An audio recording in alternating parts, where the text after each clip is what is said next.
Sellers की तीन category होती है। एक होता है गवर्नमेंट अथॉरिटी, दूसरा होता है डेवलपर और तीसरा होता है प्राइवेट सेलर। अब जानते हैं क्या होता है गवर्नमेंट अथॉरिटी। अगर सेलर गवर्नमेंट अथॉरिटी है तो ऐसे सिचुएशन में आपके सभी documents, plot measurements, roads, zone, ये सभी चीजें लगभग क्लियर होती है। तो ऐसी अथॉरिटी से प्लॉट परचेस करना बहुत ज्यादा सेफ होता है, परंतु इसके कुछ लिमिटेशन है। इसके बारे में बहुत से लोगों को बिल्कुल पता नहीं होता, तो इसीलिए होता यही कि अक्सर ही लोग डेवलपर या फिर प्राइवेट सेलर से ही प्लॉट परचेस करते हैं। तो आगे हम बढ़ते हैं। हमारा दूसरा ऑप्शन होता है वो है डेवलपर।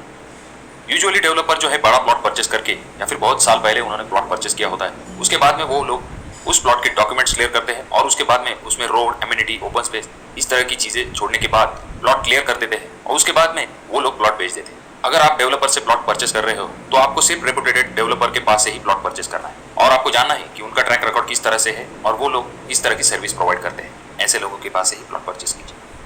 तो तीसरा पॉइंट होता है वो है प्राइवेट सेलर। प्राइवेट सेलर यानी कि हमारे और आपकी तरह के जो लोग होते हैं वो प्लॉट परचेस कर लेते हैं, परंतु कुछ भविष्य में चेंजेस हो जाते हैं या फिर वो लोग इन्वेस्टमेंट के तौर पर प्लॉट लेते हैं, उनके हिसाब से कीमत आने पे वो लोग किसी दूसरे व्यक्ति को प्लॉट बेच देते हैं। तो ऐसा होता है प्राइवेट सेलर। हालांकि डेवलपर और प्लॉट सेलर इन दोनों के पास से ही लोग ज्यादा करके प्लॉट परचेस करते हैं। आगे हम कीमत के बारे में भी आगे देखेंगे, पर पहले हम जानते हैं डॉक्यूमेंट्स के बारे में। अब देखिए, जब भी आप प्लॉट परचेस कर रहे हैं तो आपको डॉक्यूमेंट्स बहुत ही महत्वपूर्ण पार्ट होता है। जितना आपका प्लॉट परचेस करना होता है उतना ही महत्वपूर्ण पार्ट होता है आपका डॉक्यूमेंट्स। प्लॉट लेते समय प्रॉपर्टी के डॉक्यूमेंट्स अगर क्लियर हो तो आप भविष्य में होने वाली दिक्कतों से बच सकते हैं। तो डॉक्यूमेंट्स में सबसे पहला महत्वपूर्ण डॉक्यूमेंट्स आता है प्रॉपर्टी टाइटल और दूसरा होता है land title search report. Property title मतलब प्रॉपर्टी बेचने वाला शख्स ही उस प्रॉपर्टी का असली मालिक है और प्रॉपर्टी बेचने का मालिकाना हक उसको है।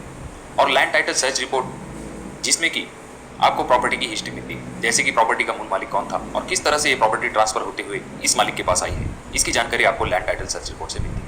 इसके बहुत से फायदे हैं, जैसे कि अगर आपको लोन लेना है सर्च रिपोर्ट आपके काम में आएगी, या फिर प्रॉपर्टी पर पहले से ही कोई लोन है या नहीं इसकी जानकारी भी आपको सर्च रिपोर्ट से मिलती है। प्रॉपर्टी पर कोई स्टे है या नहीं इसकी जानकारी भी आपको कर लेनी है। आप इसके लिए जब भी आपको प्लॉट परचेस करना है तो उससे पहले आप अखबार में इश्तेहार भी दे सकते हैं। और भी डॉक्यूमेंट्स होते हैं जैसे कि आरटीसी यानी कि records of rights and tenancy crops, और जिसे हम 7/12 एक्सट्रैक्ट कहते हैं।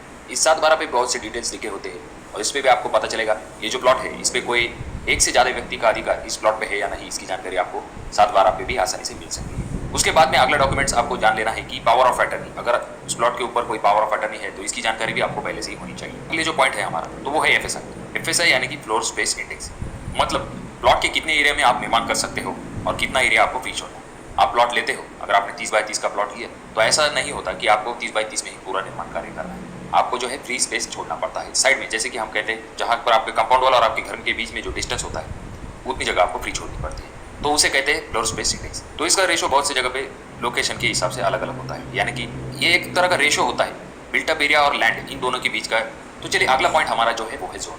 अब जोन में basically yellow zone, green zone और रेड जोन, इस 3 तरह के जोन होते हैं। तो जानते हैं येलो जोन क्या होता है। येलो जोन यहाँ पर रेजिडेंशियल यूज के लिए होता है, जहाँ पर आप घर बना सकते हैं या फिर किसी और तरह के निर्माण कार्य कर सकते हैं। उसके बाद में आता है ग्रीन जोन, ये बेसिकली जो है एग्रीकल्चर यूज के लिए होता है, जिसे कि हम ग्रीन जोन कहते हैं। और बाद में आता है रेड जोन, ये पब्लिक यूज का एरिया हो जाता है, जैसे कि वहाँ पर आप हॉस्पिटल, कॉलेज, टेम्पल्स, इस तरह की चीजें होती है। सबसे मेन डॉक्यूमेंट्स की तरफ वो है एनए। अब एनए ऑर्डर आपके प्लॉट के साथ आती है। अगर आप प्लॉट ले रहे हैं तो वो या तो एनए प्लॉट होगा या फिर एग्रीकल्चरल प्लॉट होगा। तो आपको ध्यान में रखना है, अगर आप घर बनाने के लिए ले रहे हैं या फिर इन्वेस्टमेंट के लिए ले रहे हैं। अगर आप खेती के लिए प्लॉट ले रहे हैं तो बात अलग है, अगर आप खेती के लिए प्लॉट ले रहे हैं तो आपको एग्रीकल्चरल प्लॉट आप परचेस करते हैं। पर अगर आपको निर्माण कार्य करना है या फिर वहाँ पर कुछ साल बाद आपको घर बनाना है तो ऐसे वक्त में आपको एनए प्लॉट परचेस करना आपके लिए सबसे ज़्यादा इंपॉर्टेंट होता है। एनए जो होता है उसे कहते हैं नॉन एग्रीकल्चरल प्लॉट। तो ऐसा नॉन एग्रीकल्चरल प्लॉट की अथॉरिटी 2 लोगों से आती है। कुछ जगह पे तहसील एनए होता है और कुछ जगह पे कलेक्टर एनए होता है। हालांकि जो है कलेक्टर एनए जो होता है ऐसे प्लॉट को ज़्यादा वेटेज होता है और ऐसे प्लॉट की कीमत भी अच्छी खासी होती है। उसका रीज़न भी बहुत वैलिड है दोस्तों। उसका रीज़न ये होता है कि वहाँ पर जो है सभी डॉक्यूमेंट्स, कलेक्टर एनए है तो सभी डॉक्यूमेंट्स लगभग क्लियर होते हैं, और तो और जो है आपको अच्छे खासे बड़े रोड मिलते हैं और जो ओपन स्पेस, एमिनिटी, ऐसी चीज़ें सभी जगह से क्लियर हुई होती है। इसीलिए एनए प्लॉट को बहुत ज़्यादा वजन होता है। और अगर आप इन्वेस्टमेंट के तौर पे भी ले रहे हैं तो आपको ध्यान में रखना है, अगर आपका प्लॉट एनए है तो ये आपके लिए सबसे बड़ा एडवांटेज हो जाएगा। और तो और एनए प्लॉट का सबसे इंपॉर्टेंट पॉइंट ये भी है, जो कि एनए प्लॉट अगर आपका है तो आपको बैंक लोन लेने में बहुत ज़्यादा आसानी होगी, क्योंकि उन्हें पता है कि इस तरह के प्लॉट की मार्केट वैल्यू भी अच्छी है और इसके डॉक्यूमेंट डेफिनेटली क्लियर होते हैं।